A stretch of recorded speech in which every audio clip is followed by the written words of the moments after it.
اعوذ باللہ من الشیطان الرجیم بسم اللہ الرحمن الرحیم وَإِذَا مَرِضْتُ فَهُوَ يَشْفِينِ صدق اللہ العظیم۔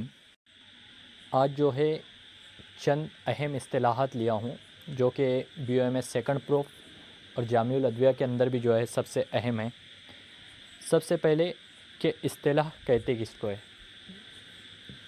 تو ٹرمینالوجیز جو ہوتی ہے انہی کو اصطلاح کہا جاتا ہے۔ سب سے پہلی اصطلاح ہے کہ عمل تصعید کہتے کس کو ہے، تو عمل تصعید یہ جو ہے بخارات اڑانے کا عمل ہے، اس کو جو ہے سبلیمینیشن بھی کہتے ہیں۔ عمل تصعید کہ جو دواؤں کے بخارات اڑائے جاتے ہیں، بخارات کی شکل میں اڑایا جاتا ہے جو دواؤں کو، ان پر جو عمل کیا جاتا ہے اسے عمل تصعید کہا جاتا ہے۔ اس پہ مشک، عنبر، زعفران، گلاب، یہ سب چیزیں جو ہے ان کے بخارات اڑائے جاتے ہیں۔ اسی طریقے سے ایک آتی ہے تختی کسے کہتے ہیں، تو تختی جو معنی ہے یہ کاٹنا ہے۔ تختی کہتے ہیں قطع سے بنا ہے، قطع کے معنی ہوتے ہیں کاٹنا۔ اب اس کے اندر یہ ہوتا ہے اس عمل میں کہ کسی بھی جڑ، لکڑی، چھال وغیرہ کو جو ہے کاٹا جاتا ہے، کسی قینچی کی مدد سے، سروتے کی مدد سے جو کاٹا جاتا ہے، اس عمل کو جو کہتے ہیں عمل تختی کہتے ہیں۔ دیکھیے یہ اسی طریقے سے دک و رس، دک کہتے ہیں کوٹنا اور رس کہتے ہیں کچلنا۔ اب یہ کیا ہے، دک کوٹنا کہ بعض دواؤں کو جو ہے جو صفوف نہیں کیا جاتا ہے، پاؤڈر نہیں کیا جاتا ہے، مکمل صفوف نہیں بنایا جاتا ہے، بلکہ جوشاندہ یا کھسیاندہ بنانے کے لیے ان کو کوٹا جاتا ہے، تو اس کو جو کہتے ہیں وہ دک کہتے ہیں، اس عمل کو جو کہتے ہیں دک کہتے ہیں۔ اور رس کے معنی ہوتے ہیں کچلنا، کسی بھی دواؤں کو ایک دم باریک کچل دینا جو کہلاتا ہے وہ رس کہلاتا ہے۔ اسی طریقے سے بردہ، بردہ جو ہے یہ برادے سے بنا ہے۔ بعض لکڑیوں کو جو ہے ان کا جو برادہ صفوف سے زیادہ موٹا ہوتا ہے تھوڑا، جو حاصل کیا جاتا ہے برادہ، جیسے جن لکڑیوں کو ایک دم باریک صفوف بنانا مشکل ہوتا ہے ان کا برادہ استعمال کیا جاتا ہے دوان، جیسے برادہ سندل ہے، برادہ آبنوس ہے، یہ برادے ہو گئے۔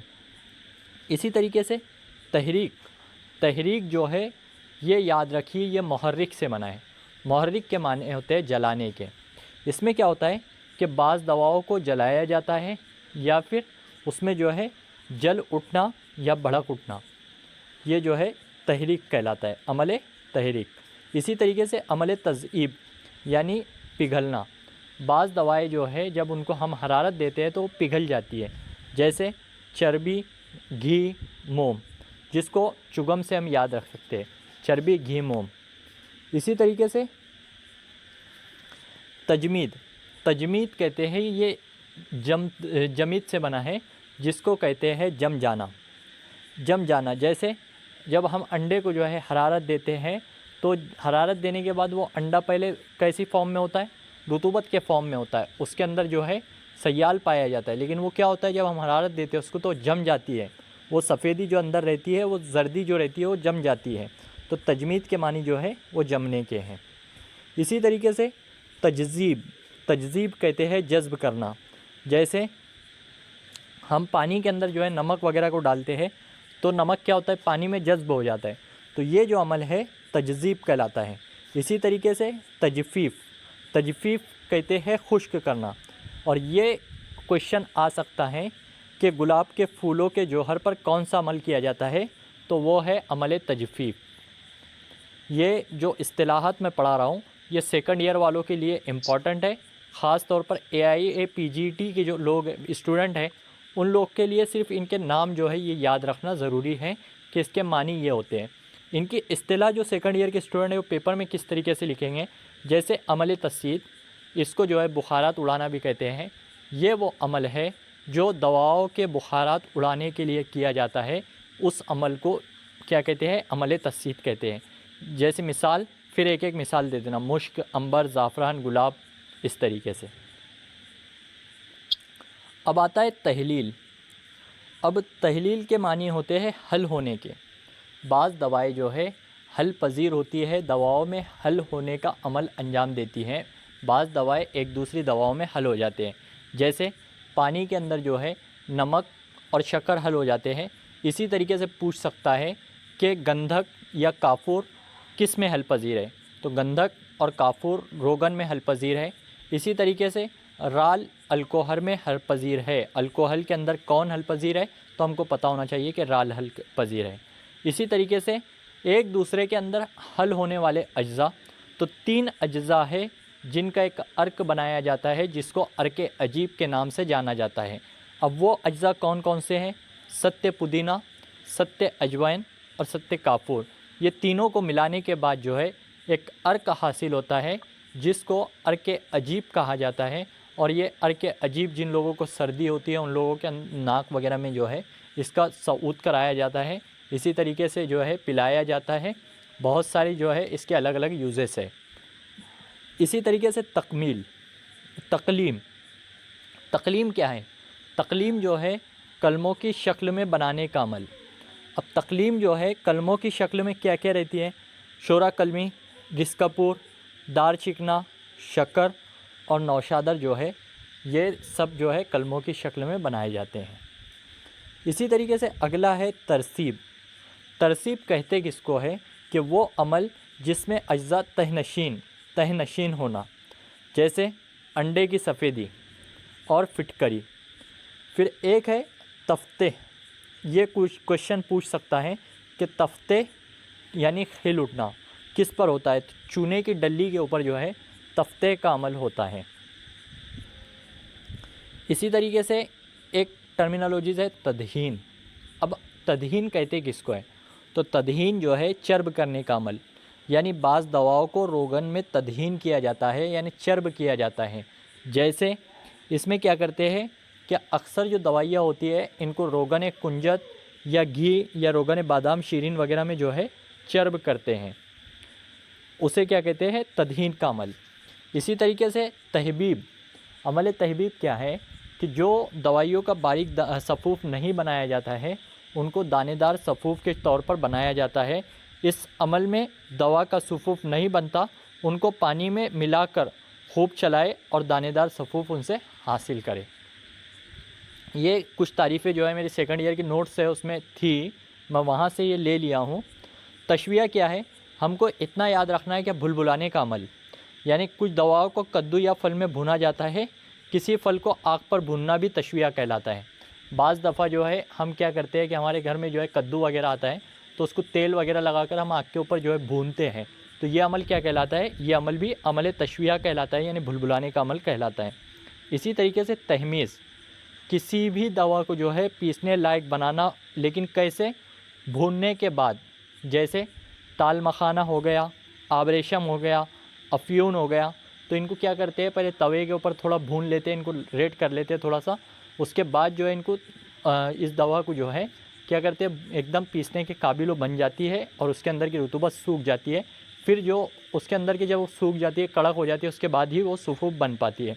تو اس عمل میں دوا کو خشک کر کے پیسنے لائق بنایا جاتا ہے، اور اس میں جو بھونی ہوئی دوا رہتی ہے انہیں مہمیز کہتے ہیں۔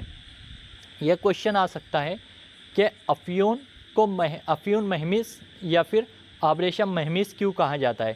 کیونکہ اس دوا کے اوپر جو عمل ہوتا ہے وہ تہمیز کا ہوتا ہے، یعنی بھوننے کا ہوتا ہے، اس لیے ہی اس دوا کو جو ہے مہمیز کہا جاتا ہے۔ اسی طریقے سے ترویق۔ عمل ترویق ہے کیا؟ چلانا، جس میں دواؤں کو جو ہے کنٹینیوسلی چلایا جاتا ہے۔ اب اس کی تعریف دیکھیے کہ اس میں دوا میں جو ہے دوا کے غیر حل پذیر اجزاء الگ کرتے ہیں، جب کسی سیال میں غیر حل پذیر جو چیزیں ہو اس کو الگ کرنا کیا کہلاتا ہے؟ جب وہ چیزیں الگ علیحدہ کر دی جائے گی اور اس کے بعد جو ہم کو جو بھی اجزاء ملے گے وہ مروق کہلاتے ہیں۔ جیسے آب برگ نیم سبز مروق، میں نے اس کے اول بھی بتایا تھا آپ کو، کاسنی سبز مروق، برگ مکو سبز مروق، اس کے تعلق سے میں نے بتایا تھا کہ ان کو کیا کرتے ہیں کہ ان کے اجزاء جو ہے الگ کر لیے جاتے ہیں، ایک قابض جز ان کا الگ ہو جاتا ہے، محلل جز الگ ہو جاتا ہے۔ اس طریقے سے جو ترویق کا عمل، چلانے کا عمل جو کیا جاتا ہے، ان سے جو اجزاء حاصل ہوتے ہیں اسے مروق کہا جاتا ہے۔ پھر آتا ہے تصفیہ۔ اب تصفیہ کیا ہے؟ اس کے اندر جو ہے دواؤں کو صاف کیا جاتا ہے، اور ان سے جو دوائیں حاصل ہوتی ہیں ان کو مصفی کہتے ہیں۔ جو دوائیں ہم کو حاصل ہوتی ہے تصفیہ کرنے کے بعد ان کو مصفی کہا جاتا ہے۔ اب دواؤں کو دو طریقے سے صاف کیا جاتا ہے، ایک تو چھلنی کی مدد سے، اور دوسرا ہے کہ کچھ دواؤں کو جو ہے اس طریقے سے کہ جو ہمارے ریشز ہوتے ہیں اس کے ذریعے الگ الگ ان کے اجزاء کیے جاتے ہیں۔ جیسے آپ پڑھو گے تو کچھ دواؤں کو پانی میں جو ہے مصفی کیا جاتا ہے، کچھ دواؤں کو جو ہے چھلنی کی مدد سے مصفی کیا جاتا ہے، کچھ دواؤں کو جلا کر ان کے بعد مصفی کیا جاتا ہے۔ اس طریقے سے اس کے بہت الگ الگ طریقے ہیں، لیکن ہم کو اتنا سمجھنا ہے کہ تصفیہ کے معنی صاف کرنے کے ہوتے ہیں، اور جو دوا حاصل ہوتی ہے وہ مصفی کہلاتی ہے۔ اسی طریقے سے عمل تخفیف کے معنی خشک کرنے کے۔ اس میں کیا ہوتا ہے کہ گیلی جو دوائیں ہوتی ہیں ان کو حرارت دی جاتی ہے اور ان کو جو ہے خشک کیا جاتا ہے، وہ عمل جو کہلاتا ہے عمل تخفیف کہلاتا ہے۔ اسی طریقے سے ایک کوشچن یہ آ سکتا ہے کہ ہجریات کا صفوف کون سی خرل کے اندر کیا جاتا ہے؟ تو ہم کو پتہ ہونا چاہیے کہ ہجریات یعنی جو پتھر ہے ان کو جو خرل کیا جاتا ہے وہ سنگ سماک کی خرل کے اندر جو ہے ان کو خرل کیا جاتا ہے اور ان کا صفوف بنایا جاتا ہے۔ سنگ سماک جو کہ سب سے بہترین خرل ہمارے یونانی نظریے کے اندر جو ہے مانی گئی ہے، اس کے اندر جو ہے اس کو کیا جاتا ہے، اس کا صفوف بنایا جاتا ہے۔ یہاں تک کہ جو ہے ہمارے امپورٹنٹ پوائنٹ تھے سب۔ اب یہاں پر جو ہے AIPGT کے اندر اہم کچھ پوائنٹ ہیں، جیسے دوائے منعصر کسے کہا جاتا ہے، دوائے ذائب کسے کہا جاتا ہے، دوائے ہش کسے کہا جاتا ہے، یا دوائے متدخن کسے کہا جاتا ہے۔ تو دوائے منعصر ایسی دوائیں جن کے رطوبت جو ہے اندر جب ہم اس کو دباتے ہیں تو اس کے اندر رطوبت جمع ہو جاتی ہے، اور جب چھوڑتے ہیں تو رطوبت اسی میں رہتی ہے۔ جیسے اسپنج کی مثال، کہ اسپنج کو جو ہے جب ہم دبائیں گے پانی کے اندر ڈال کر تو پانی جو ہے اس کے اندر جذب ہو جائے گا، اور چھوڑیں گے تو پھر اسی میں موجود رہے گا۔ تو یہ جو اسپنج سے دوائے منعصر کو یاد رکھیے، منعصر یعنی اس میں مل گئی۔ اسی طریقے سے دوائے ذائب کیا ہیں؟ تو ایسی دوائیں جو ہم حرارت دیں گے، لیکن حرارت دینے کے بعد جب وہ پگھلے گی تو پگھلنے کے بعد ان سے بھاپ نہیں بنے گی، یعنی جو بھاپ بنتی ہے وہ اس سے نہیں بنے گی، بھاپ کی شکل میں نہیں اڑے گی۔ ایسی کون سی دوائیں ہیں؟ جیسے لوہا ہو گیا، سونا ہو گیا، چاندی ہو گیا، جب ہم ان کو حرارت دے کے تو ان سے جو ہے بھاپ نہیں اڑتی ہے۔ اسی طریقے سے دوائے ہش کیا ہے کہ تھوڑا سا ہم جو ہے ایسی دوائیں کہ جن کو ہم تھوڑی سی ضرب دیں گے، یعنی تھوڑا سا ماریں گے تو ان کے جو اجزاء ہے وہ الگ الگ ہو جائیں گے اور ریزہ ہو جائے گا، ایک دم باریک ریزہ ہو جائے گی۔ تو ایسے اجزاء کون کون سے؟ گاریکون ہے اور سبر زرد ہے۔ اسی طریقے سے دوائے متدخن یعنی ایسی دوائیں جن کو جلاتے ہیں تو ان سے جو ہے دھواں نکلتا ہے، یعنی ان کو جلانے کے بعد ان سے دھواں جو ہے نکلتا ہے، انہیں دوائے متدخن کہا جاتا ہے۔ جیسے کندر ایک دوائے ذائب کہ جن کو حرارت دینے کے بعد ان سے جو بھاپ نہیں نکلتی اور ایک سے دھواں نکل رہا ہے جس کو متدخن کہا جاتا ہے، جیسے مثال کندر۔ یہ کوشچن آپ کو MCQs میں آ سکتا ہے کہ کندر کے اوپر کون سا عمل ہوتا ہے، کون سی دوا ہے، دوائے متدخن ہے یا دوائے ذائب ہے یا دوائے ہش ہے یا دوائے منعصر ہے۔ اس طریقے سے MCQs بن سکتے ہیں۔ تو یہ چاروں پوائنٹ جو ہے اہمیت سے یاد رکھ لیجئے۔ اسی طریقے سے ایک ہوتا ہے سیکنڈ ایئر کے اندر ہمارے کو ایک کوشچن پوچھا جاتا ہے کہ نامعلوم دوا کا اثرات معلوم کرنے کے ذرائع کتنے ہیں؟ ایسی دوائیں کہ جن کے اثرات نامعلوم ہیں اور ان کو معلوم کرنا ہے تو ان کے ذرائع کتنے ہیں؟ تو دو طریقے سے جو ہے نامعلوم دواؤں کے اثرات معلوم کیے جاتے ہیں، ایک ہوتا ہے قیاس اور ایک ہوتا ہے تجربہ۔ قیاس کہتے ہیں کہ طبعی خاصیت سے اثرات کا اندازہ لگایا جاتا ہے، یعنی دواؤں کی جو ہے طبعی خصوصیات دیکھ کر، کچھ خاصیتیں ان کی دیکھ کر، جیسے بو، مزہ، رنگ، قوام وغیرہ دیکھ کر جو ہے ان کے اندر کی جو طبعی خصوصیات ہیں ان کا اندازہ لگایا جاتا ہے۔ اور تجربہ جو ہے کہ اس کو جو ہے بدن انسان کے اوپر کیا جاتا ہے، عمل کرنے کے بعد جو ہم کو نتیجہ حاصل ہو رہا ہے وہ تجربہ کہلاتا ہے۔ یہ کوشچن امپورٹنٹ ہے، یہ پوچھ سکتا ہے کہ تجربہ کسے کہتے ہیں یا پھر جو ہے قیاس کسے کہتے ہیں، تو ہم کو یہ پتہ ہونا چاہیے۔ اب دواؤں کا جو قیاس ہے وہ 5 طریقے سے معلوم کرتے ہیں۔ سب سے پہلے کہ دواؤں کا استحالہ کہتے ہیں میٹابولزم ایکٹیویٹی۔ دواؤں کے استحالے کے ذریعے جو ہے